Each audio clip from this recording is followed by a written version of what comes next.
Phone జేబులో ఉన్నప్పుడు, పిల్లలు ఆడుతున్నప్పుడు లేదా ఫోన్ షేక్ అయినప్పుడు అనుకోకుండా ఎమర్జెన్సీ కాల్ 112 వెళ్తుంటాయి.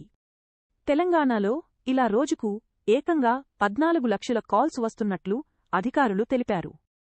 ఇందులో అనవసర కాల్స్ను ఫిల్టర్ చేయడం కోసం ఏఐను వాడుతున్నట్లు వెల్లడించారు.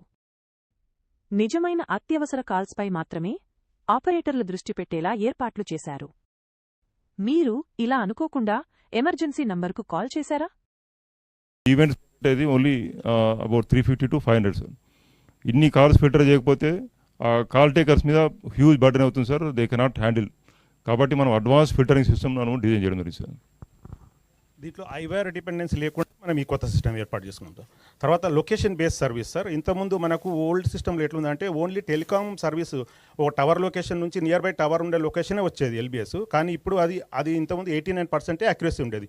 మనం ఇప్పుడు ఏం చేసామంటే ఒక 4 ఇంట్లో లొకేషన్ ఫ్యూజన్ టెక్నాలజీ యూజ్ చేస్తున్నాం. దాంట్లో ఏంటంటే ఎల్బిఎస్ ఉంటుంది, దాంతోపాటు గూగుల్ లొకేషన్ కూడా వస్తుంది, అడ్వాన్స్డ్ లొకేషన్ సర్వీస్ అని కూడా ఒక ఏఎల్ఎస్ అని పెట్టాం. దాంట్లో ఏంటంటే బై ఛాన్స్ ఒక్కొక్కసారి ఆ స్మార్ట్ ఫోన్ కాకపోయింటే ఎవరైనా కాల్ చేస్తే వాళ్ళకి మనం ఒక ఎస్ఎంఎస్ పంపిస్తాం. ఆ ఎస్ఎంఎస్ క్లిక్ చేస్తే ఆయన లొకేషన్ యాక్యురేట్ వచ్చే విధానం కూడా మనం ఇప్పుడు ఏర్పాటు చేసుకున్నాం అన్నమాట. దీంతో మనకు 95% ఇప్పుడు రీచ్ అవుతున్నాం సార్.